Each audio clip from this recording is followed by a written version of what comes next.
আপনি কি জমি কিনে বাড়ি করতে চাইছেন? তাহলে বলবো অবশ্যই বাস্তুর কিন্তু নিজে পরীক্ষা করে নেবেন।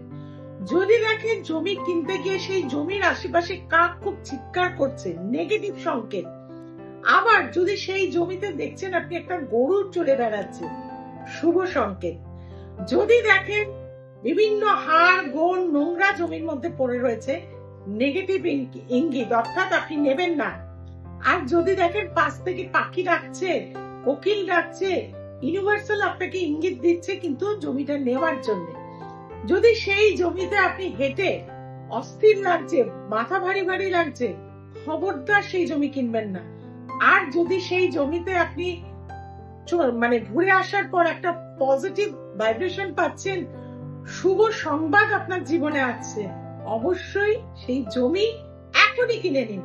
দেখবেন আপনার বাস্তু পজিটিভ হয়ে গেছে।